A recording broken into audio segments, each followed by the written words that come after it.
Hello everybody, this is Tim from Boatshed Brighton on board this 1981 Steelcraft 39-foot ketch for a look around her interior to give you an idea of her layout, where things are, and if she might be a space you'd think about occupying. So as you can see, we're looking at the companionway, quite steep to get down, several steps, etc.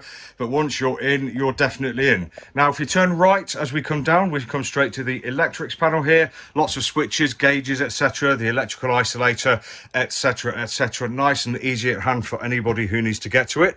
If we open the door to the outboard side of that, that brings us to the heads compartment, or the heads and shower compartment. Before we get to the shower, we've got the outboard inward facing head there, manual unit, bit of storage to the left of it, and we have a sink unit there with water and the shower head. And talking about showers, if you just go aft, we can see into the shower compartment. There we go, we have a window in there as well, so nice and white, nice seat in there to have a shower if you're sitting down, etc. Plug hole there, and a nice big door to what is actually quite a sizable proper little engine room under there, as I describe it. So to get out, we're just straight through the heads compartment back to the saloon. I'll just close the door on the heads compartment. There we go, and I'll just reverse back slightly to give you a look at the Helm Station. So there we are, we've got a great big navigation table there, probably good for full-size charts, lots of room underneath as well, lots of stowage underneath as well, and we have a natty little seat that slides out from under there to give the navigator something to sit on. On the outboard side, we've got lots of binnacles, we've got the VHF radio, etc, etc, and underneath we do have some more instruments that I think may have been uninstalled and perhaps might want installing by her new owner, but maybe that would be up to you. But if we look forwards of the nav station, we can see the nav station does jut out into the saloon, but actually very nice and easy to get by, and also could double up as a kind of auxiliary table should you not want to actually fold the leaves out on the main saloon table there. So perhaps something to think about, or it may just be your cocktail table during those all important parties. Now moving forwards, you can see we've got the sofa here, nice long length. It does go underneath the chart table there as well for the shorter people. We have storage below, we have storage behind as well, and looking up you can see we've got storage on the outboard side. I keep saying storage, there is loads of it on this boat, so I'll try to limit it a little bit. We've got a wooden lined hull here, we've got shelves that are fiddled, etc. Handholds to keep you steady in the sea.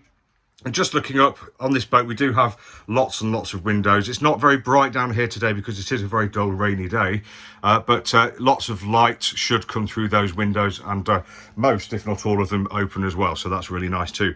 Looking up at the headlining, you can see we've got a nice headlining up here. It does look very nice and pleasant. And also, if we look down at the floor in here, we've got nice wooden floor as well, with lots and lots of access to the bilge, which is always handy. Now let's move forwards into the forward cabin. As you can see, plenty of room. We've got a nice wide berth to the port side here. We should have a nice wide berth to the starboard side. I don't believe we've got the cushion for that side, so that might be something you have to get made up, but that's fine. We've got a hatch here to allow light and air in or air out, etc. And we've got good access to the anchor locker there through the forward bulkhead.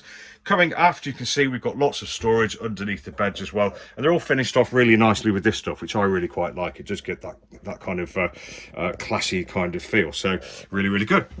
Now coming out of the forward cabin, turning to the port side, as you can see, another handhold here. They do seem to be everywhere, which is great. We've got an L-shaped sofa here, and we've got storage beneath again, storage behind, and on the outboard side again, we've got pretty much a mirror of the starboard side, so we've got fiddled shelves, opening windows, etc, etc. Nice big saloon table, of which one leaf is folded out and one is left down at the moment for easy traversing. We've got sliding doors here to the secret compartments within the saloon table, which could be handy, and generally feeling like a nice decent size space, probably about 5'9", 5'10" headroom down here, so it doesn't feel all claustrophobic. And let's continue the tour by moving over to the port side of the saloon. And as you can see, as we come down the companionway and we turn left, we've got quite a large, I'd call it a lobby really. It's basically a thoroughfare to get from anywhere in the boat into the galley, but it just gives that feeling of space. We've got a cupboard insets here, we have a nice shelf here with handholds and sliding doors behind there to a bit more stowage. So thought has been really given to getting around this boat in a seaway. I spy more handles, etc. all in the galley as well as we go through. So really, really well thought about, and everything does feel really solid. Now, as we go into the galley compartment, just to the left here, or the inboard side, another big door there, so I'm sure you could get into the engine compartment there. Inside we have the engine, the calorifier, battery charger, and a few more bits and pieces. So really good access for the engineers, who will love you for that. And on the outboard side here, we've got the saloon, so we've got a bit of storage here, somewhere for the kettle to go around the corner, as you can see. Nice cooker, 2 burners, looks like we have an oven and a grill as well, always very handy. And a step up into here, still decent headroom, about 5'9", 5'10", and then we've got the linear, or the after part of the linear galley. You can see we have a double sink there, which is lovely. Nice window under there giving us light onto the sink itself, and windows above. Very nice headlining in here again, you can see. Microwave at the back there, and then scattered all around the front of the drawer, the units, we've got drawers, cupboards, etc. for your pots and pans, knives and forks, etc. Nice bit of work surface here, very useful. And we've got a cool box here that looks like it's an unpowered one, but plenty of room in there to keep your bits and bobs cool until it decides to warm up, obviously. Now, to get to the after cabin, we do come through the galley, but that's maybe not too much of an issue. And once we're in here, we'll take a look. We've got loads of windows, we've got a hatch, massive, great big double bed here, very long as well, and generally a really nice place to be. Quite segregated from the rest of the boat. So if you're that kind of person who just wants to be alone, away from the kids in the evenings, etc., this could be the place for you, because you've effectively got your own little lounge here in the port aft corner of the boat. More windows there. Now the headlining does come down a slight bit at the back, not too much. I'm 5'9", and I'm just starting to touch right at the very back of the headlining, but obviously this must be the coach roof dipping down here, so that's going to be lower, but it's over the bed. So really, is it an issue? I think it's probably not.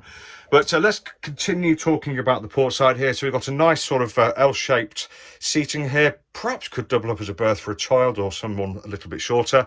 We've got storage below, we've got storage behind, nice fiddle shelf there as well. And just coming around here, you can see we've got a nice kind of vanity unit, which is actually storage, but that could be used for, you could place a big mirror on there perhaps, or anything you like.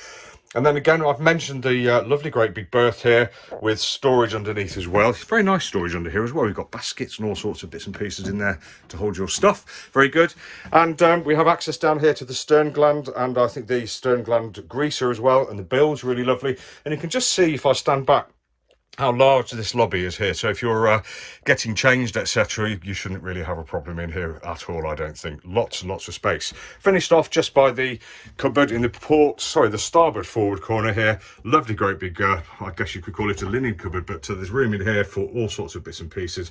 I think there may have been some equipment in the past that's been removed, but you might think, if you're going long distance, you might think like washing machines perhaps, or anything else that might fit in there. Lots of big shelves, and of course you can see we've got a bilge pump there too. Very, very nice.